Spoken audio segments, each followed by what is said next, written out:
right to kick off, I want both of your thoughts on the bottom 10% getting cut every year, which was a GE practice. Um, it is harsh, but there's also a kindness to it that is a debatable thing. So I'm curious, maybe Rory, let's start with your thoughts on it. I know you've read the book Winning with Jack Hmm. Welch. Um, it's a practice, just to give the audience an idea. If anybody doesn't know it, it's the idea is your top 20%.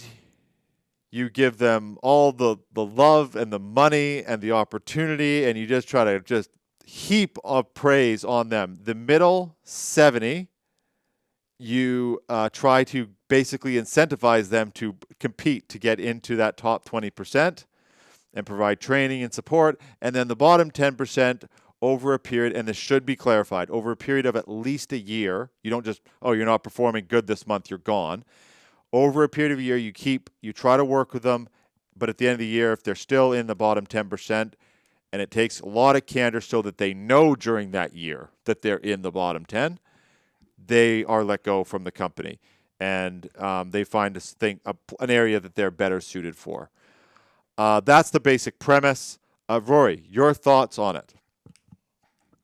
Yeah, it's an interesting one. I definitely the language, especially from Jack Welch when you watch his Bo- interviews, you can Boston kind of boy, yeah, yeah, you can kind of hear his voice running through yeah. these. And Candor, you gotta have candor. yeah, that's it. Yeah, Yeah. that's it.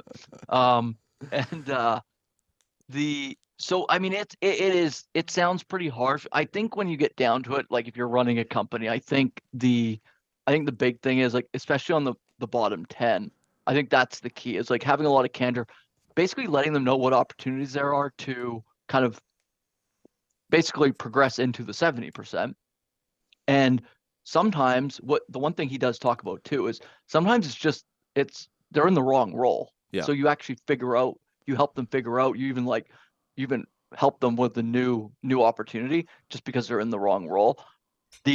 So that's really good. The top 20%, I mean, you can't really go wrong with that. Like on the rewarding, like your best people, you're going to have it's just going to produce better and better results. And then obviously the 70 is kind of the 70 is a little tough because That's a you're going tricky to one. be Yeah.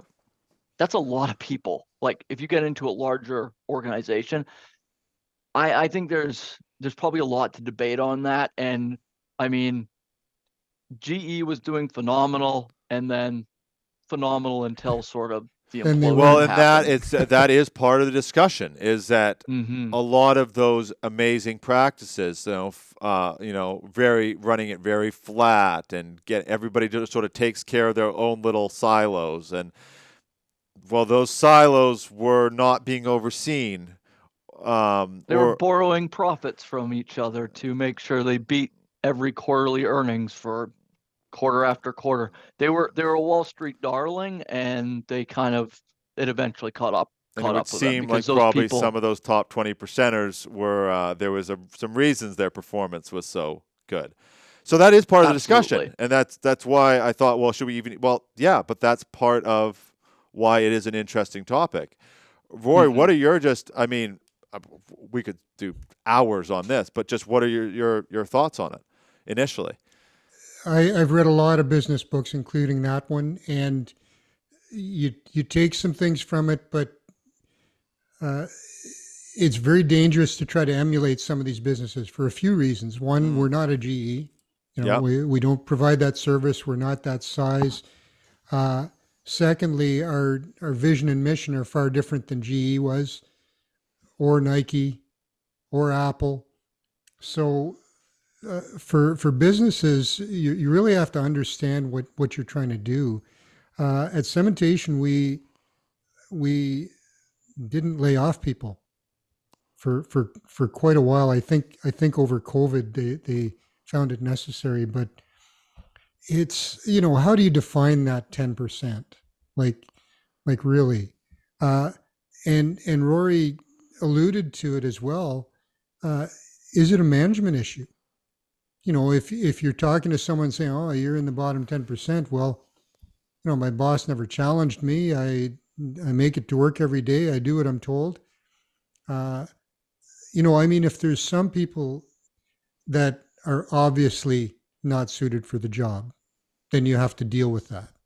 Mm. And whether it's an ethical issue, whether it is sometimes it is performance, whether it's attendance, sometimes it's a mental health issue. It could be it could be an addiction, and then you have to accommodate and deal with that. Try to help those people.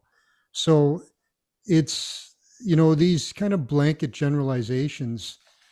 I would debate whether that made GE successful. There's a lot of other things that made that company successful, including timing, the market they were in. Uh, but, the philosophy of letting go of the weakest 10% of your people is pretty brutal and not the way we ever did it, that's for sure.